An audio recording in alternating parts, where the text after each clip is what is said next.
नमस्कार दोस्तों, स्वागत है आप सभी का आपके अपने YouTube चैनल पर। आज जो हम टॉपिक लेकर आए हैं आपके लिए, आज बहुत ही बेहतरीन टॉपिक लेकर आए हैं। उसका नाम है एवरेज, मतलब औसत। औसत बहुत अच्छा टॉपिक है और मैथमेटिक्स की जब हम बात करते हैं, किसी भी एग्जाम्स की बात करते हैं, तो कम से कम 1 से 2 क्वेश्चन यहाँ से कन्फर्म आता है और बहुत ही आसान टॉपिक है। तो करते हैं स्टार्ट। सबसे पहले हम सीखते हैं कि एवरेज है क्या, औसत है क्या। औसत क्या है?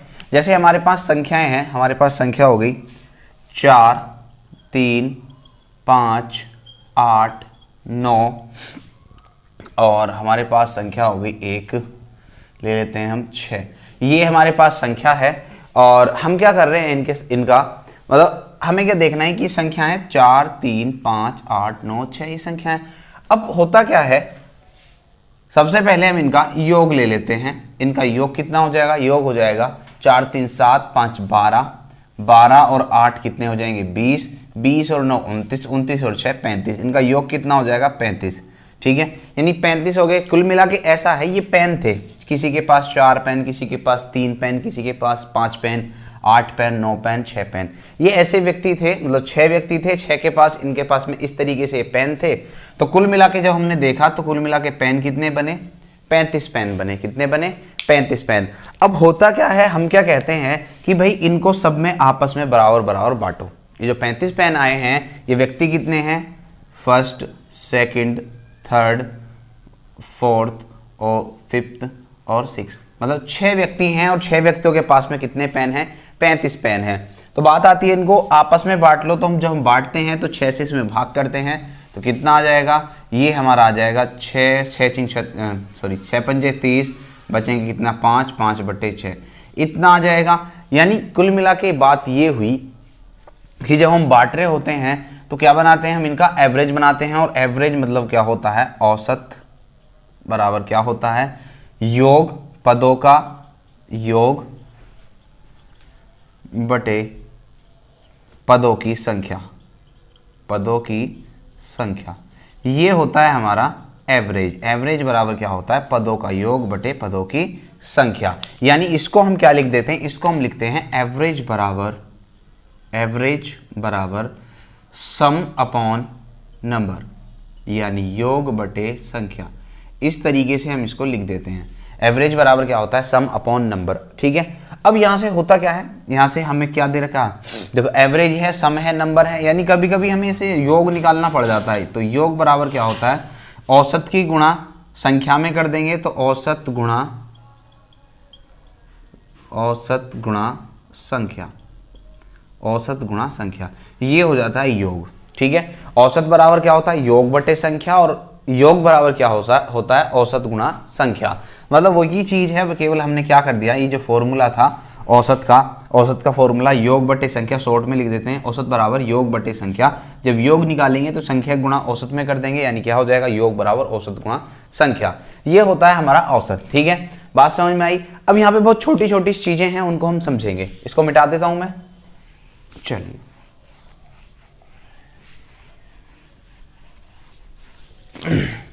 देखिए बहुत आसान सी चीज लिखते हैं। सबसे पहले हम पढ़ते हैं सीरीज जो हमारे पास आ जाती हैं, कुछ सीरीज हमारे पास होती हैं, इनका एवरेज कैसे निकालते हैं। ठीक है, जो कुछ सीरीज आ जाती हैं छोटी छोटी सी, उनका हम कैसे एवरेज निकालते हैं। तो सबसे पहली बात करते हैं पहले नंबर पर, प्रथम n प्राकृतिक संख्याओं का योग। पहले मैं योग की बात करूंगा, फिर मैं औसत की बात करूंगा। तो होता क्या है? प्रथम n प्राकृतिक संख्याओं का योग आप सबने पढ़ा होगा, क्या होता है? n इंटू n प्लस 1/2, ये होता है योग, सबने पढ़ा होगा। मतलब इस तरीके से संख्या होंगी 1, 2, 3, 4 dot dot dot dot dot कहां तक? n तक।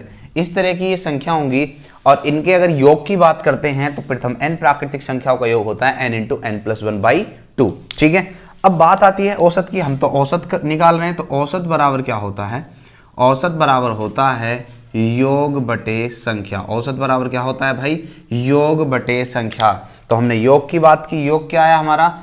n इंटू n प्लस 1/2 और अपॉन में संख्या भी आनी है। तो संख्या कितनी थी? n संख्या थी। ठीक है। तो अपॉन एन, एन से एन डिवाइड करेंगे तो क्या हो जाता है n+1/2, ठीक है। तो डायरेक्टली इस चीज को हम याद रखते हैं, क्या याद रखेंगे कि प्रथम n प्राकृतिक संख्याओं का औसत जो होता है, प्रथम n प्राकृतिक संख्याओं का औसत क्या होता है n+1/2। कोई दिक्कत नहीं होगी, कोई तकलीफ नहीं होगी। क्वेश्चन नंबर 2, मतलब दूसरा वाला हम लेते हैं, दूसरी वाली क्या होगी। सवाल आता है प्रथम n समप्राकृतिक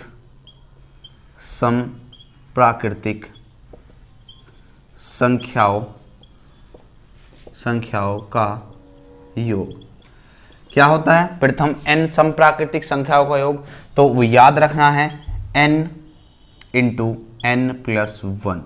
ये तो होता है हमारा समप्राकृतिक संख्याओं का योग। प्रथम n समप्राकृतिक संख्याओं का योग क्या होता है n × n+1। लेकिन अगर तो औसत बराबर क्या हो जाएगा, औसत बराबर होता है योग बटे संख्या। अब हमने देखा योग क्या है, हमारा योग आया है n × n+1 और अपॉन में संख्या कितनी है, n संख्या हम ले रहे हैं, तो अपॉन में n हो जाएगा, n से n कैंसिल होके बचेगा कितना n+1। क्या बचेगा n+1, ठीक है। तो दो चीजें मैंने तुम्हें यहां पर बताई। पहली बात है प्रथम n प्राकृतिक संख्याओं का औसत n+1/2 और दूसरा मैंने बताया प्रथम n समप्राकृतिक संख्याओं का औसत n+1। डायरेक्ट हमें औसत याद करना है, योग याद है तो औसत भी याद हो ही जाएगा, कोई बड़ी बात नहीं है। योग है n × n+1/2 तो औसत हो जाएगा n से n कट के n+1/2, ठीक है। समप्राकृतिक संख्याओं का योग है n × n+1 तो औसत क्या हो जाएगा n से n कट के n+1, ठीक है। कोई दिक्कत नहीं है, आगे चलते हैं। नेक्स्ट तीसरा नंबर हम ले लेते हैं। तीसरे नंबर पे हमारी सीरीज आती है विषम प्राकृतिक संख्याओं की, तो हो जाएगा तीसरे नंबर पर प्रथम n विषम प्राकृतिक संख्याओं का योग, ठीक है। तो योग क्या होता है, प्रथम n विषम प्राकृतिक संख्याओं का योग होता है n², ठीक है। ये योग भी याद रखने हैं, कभी कभी क्वेश्चन योग पर आता है सीधा सीधा, ठीक है। तो योग भी याद रखना है हमें। अब यहाँ पे अगर हम औसत की बात करेंगे तो औसत बराबर क्या होता है योग बटे संख्या। योग हमारे पास क्या आया n² और संख्या कितनी है n ही है, तो n²/n यानी कितना बचता है n। तो प्रथम n विषम प्राकृतिक संख्याओं का औसत कितना होता है n ही होता है, ठीक है। उसके बाद बात करते हैं हम क्वेश्चन नंबर 4, मतलब पॉइंट नंबर 4 की। पॉइंट नंबर 4 में क्या आएगा, पॉइंट नंबर 4 में आएगा प्रथम n प्राकृतिक संख्याओं के वर्गों का योग। प्रथम n प्राकृतिक संख्याओं के वर्गों का योग, तो याद रखने वाली बात है, बहुत अच्छी चीज है। ये होता है n × n+1 × 2n+1 upon 6, upon कितना हो जाएगा 6, ये हो जाएगा योग। अगर हम बात करते हैं इसके औसत की, तो औसत बराबर क्या होता है भाई योग बटे संख्या, वही बात है, क्या हो जाएगा योग बटे संख्या। यानी अगर मैं यहाँ पे n से डिवाइड करूंगा तो n से n कैंसिल हो जाएगा, बचेगा n+1 × 2n+1 अपॉन में कितना 6, ठीक है। वैसे इस वाले फॉर्मूले को कोई अलग से याद करने की जरूरत नहीं होती, हमें ये याद हो गया, हम योग निकालेंगे, योग को हम डिवाइड कर देंगे संख्या से, योग को हम डिवाइड किससे कर देंगे संख्या से, तो कोई दिक्कत। और ये वाली जो सीरीज होगी इस तरीके से होगी, मतलब हम ये भी देख लेते हैं 1 का स्क्वायर, 2 का स्क्वायर, 3 का स्क्वायर, ऐसे डॉट डॉट डॉट n का स्क्वायर, इस तरीके से ये संख्या होगी। तो मतलब क्या होंगी n प्राकृतिक संख्या होंगी, उनका वर्ग होगा, उनके वर्गों का योग क्या होता है n × n+1 × 2n+1 अपॉन 6। अगर बात करते हैं उसके औसत की, तो औसत हो जाता है कितना n से n कैंसिल हो जाएगा n+1 × 2n+1 अपॉन 6। ये डायरेक्ट हम कर सकते हैं, ठीक है, कोई दिक्कत। तो 4 बातें मैंने तुम्हें बता दी हैं। उसके बाद 5वीं बात पर हम चलते हैं। पहले ये सारे के सारे फॉर्मूले हम लिखेंगे, उसके बाद इन पर क्वेश्चन करेंगे सभी पर। तो क्वेश्चन नंबर पॉइंट नंबर 5 हम लेते हैं। प्रथम n प्राकृतिक संख्याओं के घनों का योग, घनों का योग। इस बार हम क्यूब का योग ले रहे हैं, तो क्या होता है, याद रखने वाली बात है n into n plus one और अपॉन 2। ये हमने स्टार्टिंग में एक फॉर्मूला पढ़ा था, किसका है ये, प्रथम n प्राकृतिक संख्याओं के पदों के योग का, ठीक है, ये संख्याओं के योग का। तो यही वाला क्या होगा, जब घन की बात करेंगे, प्रथम n प्राकृतिक संख्याओं के घनों के योग में, यही वाले फॉर्मूले का हम क्या कर देंगे, जस्ट स्क्वायर कर देंगे। क्या कर देंगे, केवल स्क्वायर करना है हमें और कुछ नहीं करना, ठीक है। और अगर सॉल्व करेंगे, इसका औसत निकालना होगा, तो औसत बराबर क्या हो जाएगा भाई, औसत बराबर हो जाएगा हमारा, अगर हम स्क्वायर करेंगे तो ये n का square into n plus one का होल स्क्वायर अपॉन में 4 हो जाएगा। n यहाँ पर बनेगा, जब हम औसत निकाल रहे होंगे तो डिवाइड करेंगे n संख्याओं से, n से कटेगा एक बार, तो ये हो जाएगा n into n plus one का होल स्क्वायर अपॉन 4, ये हो जाएगा, ठीक है।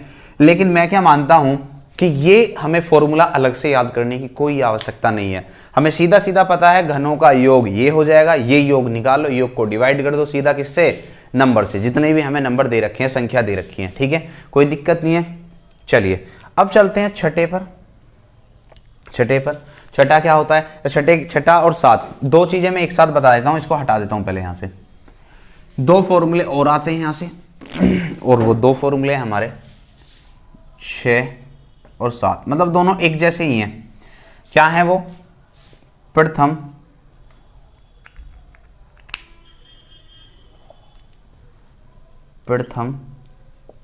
सम या विषम, प्रथम सम या विषम प्राकृतिक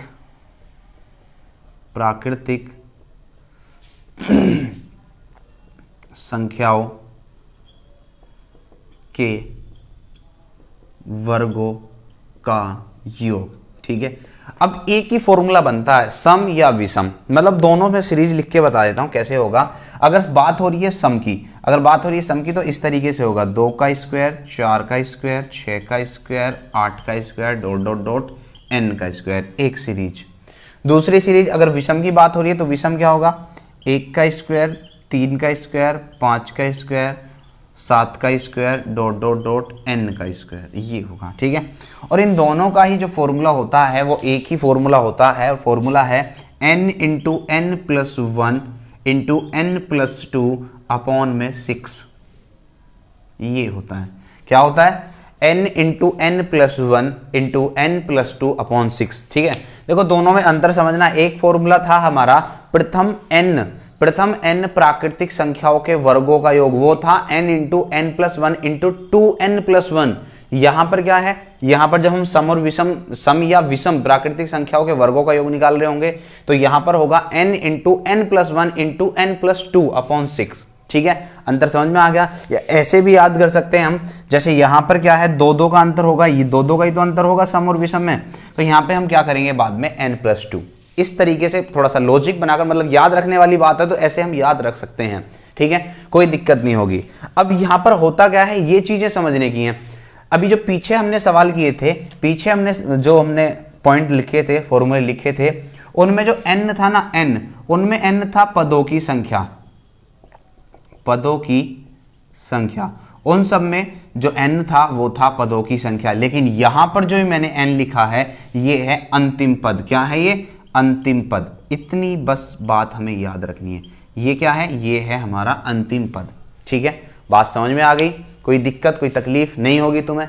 चलिए चलते हैं, मतलब क्या था वहां पर क्या था, जब हम कंटिन्यू लिख रहे हैं संख्याओं को तो जितने पद होंगे वही, मतलब अगर हम n पद लिख रहे हैं तो लास्ट में n ही आएगा, अगर हम 4 पद लिख रहे हैं तो लास्ट में 4 ही आएगा क्योंकि कंटिन्यू संख्या है, अगर हम 8 पद लिख रहे हैं तो लास्ट में 8 ही होगा। तो वहां पदों की संख्या और लास्ट पद सेम ही होता था, पदों की संख्या, ठीक है। लेकिन यहां पर क्या होगा, यहां पर अंतिम पद और पदों की संख्या अलग होगी, क्योंकि अगर मैं 5 सम संख्या लिखता हूं तो 2 4 6 8 10 ये हो जाएगा ना। अगर मैं प्रथम 5 सम संख्या लिखता हूं तो 10 तक ऐसे होंगी। अब संख्या तो मैंने लिखी कितनी, 1 2 3 4 5, n तो हुआ 5, लेकिन अंतिम पद क्या है यहां पर 10, तो यहां पर जो n होगा ये अंतिम पद यानी 10 हम लेंगे, ना कि हम 5 लेंगे। बात समझ में आ गई। बाकी क्वेश्चन करके बताऊंगा तो सब कुछ समझ में आ जाएगा। चलते हैं आगे, अब क्वेश्चन ले लेते हैं हम, ठीक है। पहले इस पे कुछ क्वेश्चन ले लेते हैं, फिर उसके बाद आगे बढ़ेंगे।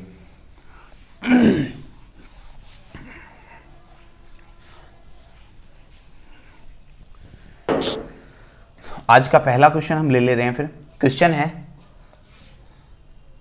प्रथम 20 प्राकृतिक संख्याओं का औसत ज्ञात कीजिए। ठीक है, एक साथ लिख दे रहा हूं मैं कई सारे क्वेश्चन। दूसरा क्वेश्चन मैं यहां पर लिख दे रहा हूं, प्रथम 50 नहीं 100 ले लेते हैं। प्रथम 100 प्राकृतिक संख्याओं का औसत ज्ञात कीजिए। एक और ले लेते हैं, तीसरा क्वेश्चन, प्रथम 150 प्राकृतिक संख्याओं का औसत ज्ञात कीजिए। ये क्वेश्चन है, 3 क्वेश्चन हमने लिख दिए हैं। इन 3 क्वेश्चन को कैसे करेंगे जरा ध्यान से देखो। अभी मैंने बताया था प्रथम n प्राकृतिक संख्याओं का औसत क्या होता है, n+1/2। याद रखना क्या होता है, n+1/2। तो डायरेक्ट करेंगे, डायरेक्ट आंसर आएगा। n कितना होगा, 20 + 1/2 21/2 मतलब 10.5। क्वेश्चन का आंसर। कोई दिक्कत है इसमें, कोई तकलीफ नहीं होगी। उसके बाद हम देखते हैं दूसरा, प्रथम 100 प्राकृतिक संख्याओं का औसत क्या होगा, a बराबर 100 + 1/2 मतलब 101/2 और 101/2 कितना आ जाएगा, 50.5 50.5। कोई परेशानी नहीं। उसके बाद प्रथम 150 प्राकृतिक संख्याओं का औसत तो कितना हो जाएगा, 150 + 1/2 यानी कितना 151/2 और 151 कितना हो जाएगा 75.5। ठीक है, तो ये हम क्वेश्चन कर देंगे डायरेक्ट एक ही बार में। कब करेंगे हम, तब ये क्वेश्चन कर सकते हैं जब हमें पता हो कि फॉर्मूला क्या होता है। प्रथम n प्राकृतिक संख्याओं के औसत का फॉर्मूला n+1/2 होता है। कोई दिक्कत नहीं, कोई तकलीफ नहीं। चलते हैं आगे क्वेश्चन पर।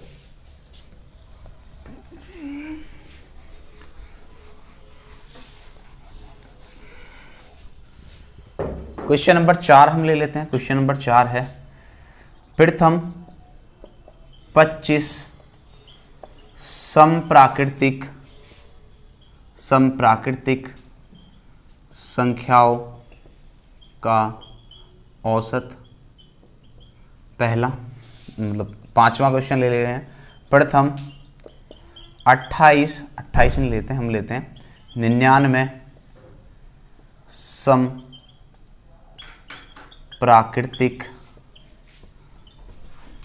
संख्याओं का औसत। छठा हम लेते हैं 1 से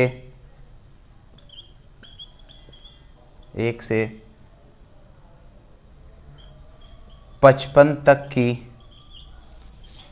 सम संख्याओं का औसत। ये 3 क्वेश्चन हमारे पास हो गए। इन तीनों क्वेश्चंस को कैसे करेंगे हम जरा ध्यान से देखना। पहला क्वेश्चन है हमारे पास में, पहला क्वेश्चन है प्रथम 25 समप्राकृतिक संख्याओं का औसत। अभी मैंने थोड़ी देर पहले बताया था अगर समप्राकृतिक संख्याओं का औसत पूछता है तो कितना होता है n+1। अभी बताया था कितना होता है n+1। अगर 25 का पूछा है तो 25 + 1 आंसर कितना हो जाएगा 26। ठीक है, कोई दिक्कत नहीं होगी। उसके बाद प्रथम 99 कितना हो जाएगा एवरेज, n प्लस मतलब 99 + 1 बराबर कितना हो जाएगा 100। ये हमारे क्वेश्चन का आंसर हो जाएगा। अब ये वाला क्वेश्चन थोड़ा सा अच्छा है, ये कह रहा है कि 1 से 55 तक की मतलब 1 से 55 तक की सम संख्या कौन सी होगी, पहली होगी 2, फिर 4, फिर 6, फिर 8 और लास्ट में 54। 55 तो होगी नहीं, कौन सी होगी 54। तो यहाँ पर क्या है, यहाँ पर तो n मुझे पता ही नहीं है n क्या है, कितनी संख्या होंगी। अब मेरे को पता है, मैंने तुम्हें पीछे समांतर श्रेणी पढ़ा रखी है तो पदों की संख्या निकालना मैंने बताया था। n बराबर क्या होता है, लास्ट पद में से पहले पद को डिवाइड कर दो, लास्ट पद में से पहले पद को भाग कर दो, माइनस कर दो तो कितना हो जाएगा 54 - 2। लास्ट वाले पद में से पहले वाले पद को हटा दो, डिवाइड कर दो कितने से, इतने का अंतर चल रहा है अपॉन 2 और +1 तो कितना हो जाएगा 52/2। कितना हो जाएगा 52/2 26, 26 और 1 27, तो n कितना हो गया 27। तो एवरेज कितना हो जाएगा 27 प्लस 1/28, सॉरी बटे 28 नहीं, बराबर 28। ठीक है, तो एवरेज बराबर कितना हो जाएगा 27 प्लस 1 बराबर 28। तो इसका जो औसत हो जाएगा 1 से 55 तक की सम संख्याओं का औसत कितना हो जाएगा भाई 28 हो जाएगा। बात समझ में आई। इस क्वेश्चन को मैं और भी दूसरे तरीके से करके बताऊंगा, लेकिन पहले इनको पढ़ रहे हैं, अभी हम इस तरीके से कर रहे हैं, तो अभी ये सारे क्वेश्चन हम देखेंगे। ठीक है, किसी को कोई तकलीफ नहीं होगी। चलते हैं नेक्स्ट।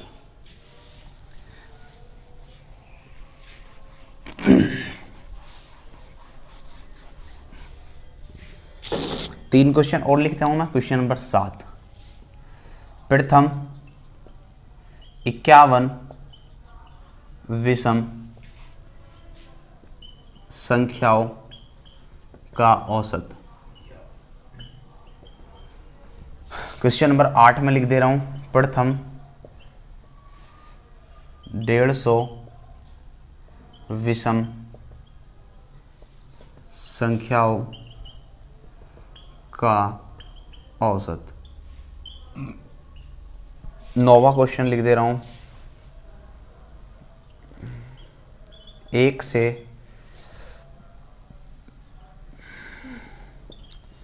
151 तक की सभी विषम संख्याओं का औसत। ये हमारा सवाल है, कैसे करेंगे ध्यान देना। देखो अब याद करो, मैंने क्या बताया था, प्रथम n विषम प्राकृतिक संख्याओं का औसत क्या होता है, n ही होता था। क्या होता था, n ही होता था। जितने पद उतना ही क्या हो जाएगा विषम का औसत। ठीक है, एवरेज बराबर n ही होता है। तो यहां पर a कितना है, मतलब संख्या कितनी है 51, तो एवरेज भी क्या हो जाएगा 51 ही हो जाएगा। यहां पर कितनी है 150 है, तो a बराबर 150 ही हो जाएगा। तो इनमें तो कुछ भी करने का है नहीं। बाकी यहां पर हम देखते हैं 1 से 151 तक की सभी विषम संख्याओं का औसत पूछा है। तो जब विषम संख्या हम यहां पर लिखेंगे, ये हो जाएगा 1 3 5 7 डॉट डॉट डॉट, कहां तक जाएंगे 151 तक। 151 भी एक विषम संख्या, मतलब ये विषम संख्या है। तो पहले मुझे यहां पर क्या निकालना पड़ेगा, पदों की संख्या। ठीक है, पद कितने होंगे, तो n बराबर क्या होता है, प्रथम अंतिम पद माइनस प्रथम पद, यानी 151 माइनस 1, और डिवाइड करते हैं इनके अंतर से, तो अंतर कितना होगा 2 का और प्लस 1, कितना हो जाएगा 151 में से 1 जाएगा 150, 150 का आधा कितना हो गया 75, 75 और 1 76, यानी n कितने हो गए 76, और जितने पद उतना ही औसत विषम संख्या के केस में। तो यही हमारा औसत भी हो जाएगा। ठीक है, कोई बात, कोई दिक्कत तकलीफ हो तो बताना। ठीक है, मैं मानता हूं कि यहां तक कोई दिक्कत तकलीफ नहीं होगी। बाकी चलते हैं आगे और लेते हैं क्वेश्चन।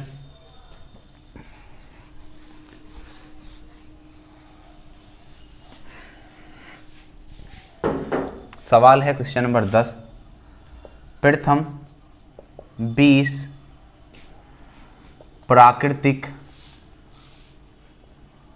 संख्याओं के वर्गों का औसत। ये हमसे पूछा गया है, प्रथम 20 प्राकृतिक संख्याओं के वर्गों का औसत। तो औसत निकालने से पहले हम करेंगे योग की बात। किसकी बात करेंगे, योग की। मैंने कहा था कि यहां पर औसत का अलग से फॉर्मूला याद करने की कोई आवश्यकता नहीं है, मैं योग की बात करता हूं। योग होता है n into n plus 1 into 2n plus 1 upon में 6, याद होगा, कोई दिक्कत नहीं है। तो n की वैल्यू कितनी रखनी है 20, कितना हो जाएगा, ये तो हो जाएगा 20 और 1 ये 21 हो जाएगा, और ये कितना हो जाएगा 20 दूनी 40 और 1 41, डिवाइड बाई कितना है 6 है।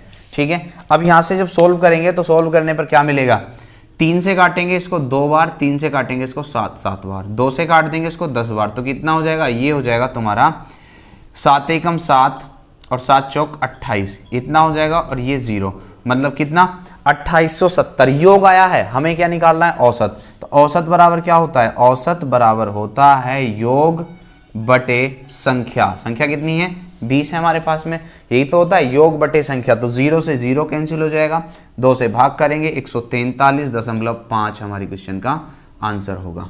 ठीक है, ये हमारा आंसर हो जाएगा, कोई समस्या नहीं होगी। तो पहले हम योग पर फोकस करेंगे अगर ऐसे सवाल आते हैं, क्योंकि डबल फॉर्मूला याद करना बेकार की बात है, हमें याद ही नहीं करना, हमें सीधा पता है ये योग होता है। औसत निकालने के लिए योग में भाग कर देंगे संख्या से, जितनी हमारे पास संख्या है, 20 संख्या थी तो 20 से हमने भाग दे दिया योग औसत निकालने के लिए। ठीक है, आगे चलते हैं, नेक्स्ट क्वेश्चन लेते हैं। क्वेश्चन नंबर 11 हम ले लेते हैं। क्वेश्चन नंबर 11 है, प्रथम 14 प्राकृतिक संख्याओं के घनों का औसत, घनों का औसत, ये हमें निकालना है। ठीक है, तो औसत से पहले हम बात करेंगे किसकी, योग की। तो योग बराबर घनों का, प्रथम n प्राकृतिक संख्याओं के घनों का योग, अभी बताया था क्या था, n इंटू n प्लस 1/2 का होल स्क्वायर, यही था। तो जब हम इसको सोल्व करेंगे तो कितना हो जाएगा बताइए जल्दी से भैया, ये हो जाएगा कितना, 14 इंटू कितना, ये हो जाएगा 14 और 1 15/2 इंटू में इसका होल स्क्वायर हो जाएगा, तो ये हो जाएगा 7 बार कट जाएगा। ठीक है, तो कितना हो जाएगा बताओ जल्दी से, ये हो जाएगा हमारा 7 का स्क्वायर और इंटू कितना 15 का स्क्वायर। ठीक है, ये आ गया योग। हम इसको अभी सोल्व नहीं करेंगे, हमें औसत निकालना है ना। अभी जब हमें औसत निकालना है तो हम क्या करेंगे, इसको 7 को लिखेंगे 7 गुणा 7 इंटू 15 का स्क्वायर और अपॉन में संख्या कितनी है, 14 संख्या है ना, तो 14 है तो यहाँ पे हम डिवाइड कर देंगे 2 बार इससे। ठीक है, अब इसको सोल्व कर लेंगे, तो ये हो जाएगा 7 गुणा इसका 225 हो जाएगा बटे 2, गुणा करेंगे कितना हो जाएगा, 5 सत्ते 35 का 5 3 और 22 सत्ते कितने हो जाएंगे, 154 और 3 कितने हो जाएंगे, 154 और 3 हो जाएंगे 157। ठीक है, कितना हो जाएगा ये 157 यानी 1575। डिवाइड करने कितने से, 2 से भाग देंगे तो कितना हो जाएगा, 7 दूनी 14 बचेगा 1, 8 दूनी 16 बचेगा 1, 7 दूनी 14 और 0.5। ठीक है, ये हमारे क्वेश्चन का आंसर हो जाएगा। कोई दिक्कत कोई परेशानी नहीं होगी। एक बार फिर से मैं बता देता हूं, एक बार फिर से जरा देख लो क्या होगा। सबसे पहले हमने क्या किया, इसका योग निकाला। योग क्या होता है, प्रथम n प्राकृतिक संख्याओं के घनों का योग जो होता है वो होता है n इंटू n प्लस 1/2 का होल स्क्वायर, ये होता है। तो योग, ये हमारा योग क्या होगा, संख्या कितनी है n, तो 14 इंटू 14 प्लस 1 15/2 का होल स्क्वायर, इससे काटा 7 बार, तो 7 गुणा 15 का स्क्वायर होगा, मतलब 7 का स्क्वायर 15 का स्क्वायर। ठीक है, अब ये तो है योग, हमने अभी इसको सोल्व नहीं किया, सोल्व बाद में कर लेंगे। अब निकालेंगे हम औसत। औसत कैसे निकालेंगे, योग बटे संख्या, संख्या कितनी थी 14, तो 7 से 14 काट दिया 2 बार। अब कर लो 15 का स्क्वायर 225 गुणा 7, 225 गुणा 7 कितना हो जाएगा 1575 और बटे 2 कितना हो जाएगा 787.5। कोई दिक्कत कोई तकलीफ नहीं होगी। अब चलते हैं आगे क्वेश्चन नंबर 12 पर।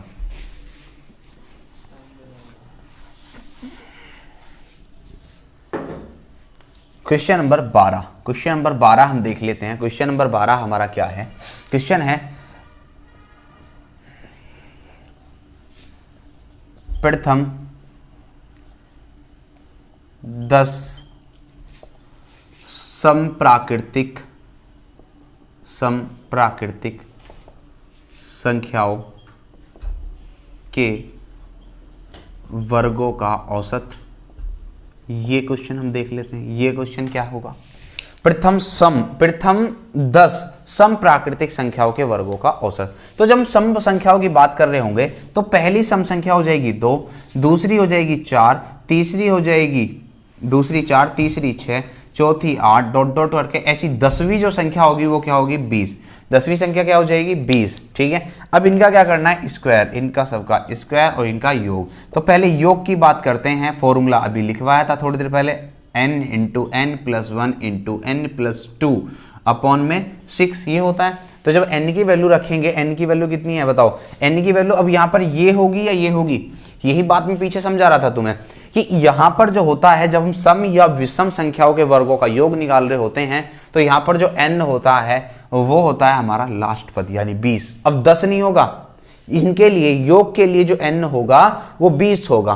ठीक है, औसत के लिए संख्या हमारी 10 ही होंगी। जब हम औसत निकालेंगे तो 10 ही होगा। अभी हम योग निकाल रहे हैं तो 20 कितना हो जाएगा, 20 इंटू कितना हो जाएगा 21 इंटू 22 और अपॉन 6। इस तरीके से सोल्व कर देंगे। तो जब हम काटेंगे इसको, ये 3 से काटेंगे 7 बार, 3 से काटेंगे 2 बार, 2 से काट देंगे इसे 10 बार, तो 22 सत्ते 154, 154 दुसाई में कितने हो जाएंगे 1540। 1540 तो होगा योग। जब औसत निकालेंगे, जब हम औसत निकालेंगे तो औसत बराबर होता है योग बटे संख्या। योग कितना आया 1540 और संख्या, अब संख्या कितनी है 10, तो बटे 10, यानी ये हो जाएगा 154 हमारे सवाल का आंसर। बात समझ में आ गई होगी। एक लास्ट क्वेश्चन और हम यहां से ले लेते हैं आज का, बाकी अगली वीडियो में पढ़ेंगे। विषम संख्याओं पर और ले लेते हैं एक सवाल। Question number 12। प्रथम 10 विषम प्राकृतिक संख्याओं के वर्गों का औसत ये हमें निकालना है। ठीक है, तो कैसे करेंगे देखिए जल्दी से। प्रथम 10 विषम प्राकृतिक संख्याओं के वर्गों का औसत कैसे करेंगे। सबसे पहले तो ये संख्या कैसी होंगी, पहली विषम संख्या क्या हो जाएगी 1, दूसरी 3, फिर 5, फिर 7 डॉट डॉट डॉट। ऐसी अगर 10वीं विषम संख्या की बात करें, 10वीं विषम संख्या क्या होगी, देखो 10वीं जैसे वहां पर 20 हुई थी ना, तो यहां से एक कम हो जाएगी 19।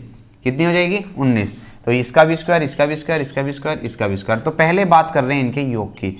योग का फॉर्मूला रट गया होगा, बार बार तुम्हें फॉर्मूला लिखना है। ठीक है, बार बार तुम्हें फॉर्मूला लिखते रहना है। फॉर्मूला था n into n plus 1 into n plus 2 upon में कितना हो जाएगा 6, अपॉन में कितना हो जाएगा 6। जब सॉल्व करने जाएंगे तो कितने लास्ट पद होगा यहाँ पर हमारा 19, तो ये हो जाएगा 19 गुणा 20 गुणा 21 अपॉन में कितना 6।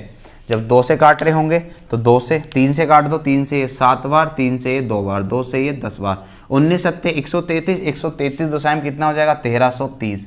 कितना हो जाएगा 1330। ये तो बना योग। हमें क्या निकालना है भाई, हमें निकालना है औसत। तो औसत बराबर क्या होता है योग मतलब 1330 बटे संख्या, संख्या कितनी थी 10, कैंसिल कर दोगे तो कितना आंसर आ जाएगा 133।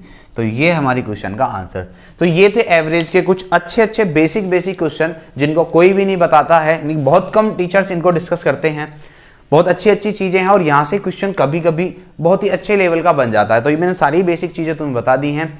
अगर वीडियो पसंद आए तो लाइक करना। इसके आगे का जो पार्ट है, इन्हीं चीजों को शॉर्ट में कैसे करना है या इनसे भी अलग एक्सपेंड चीजें जो आएंगी, बहुत अच्छे हमारे औसत से क्वेश्चन आएंगे, उनको आसान कैसे करना है वो सीखेंगे अगली वाली वीडियो में। ठीक है, अगर वीडियो पसंद आई है तो लाइक करना और ज्यादा से ज्यादा शेयर तो करते रहा करो, अपने दोस्तों मित्रों में सब में शेयर करते रहा करो और सब्सक्राइब करवाओ चैनल को। ठीक है, बाकी मिलते हैं अगली वीडियो में, तब तक के लिए जय हिंद, वंदे मातरम।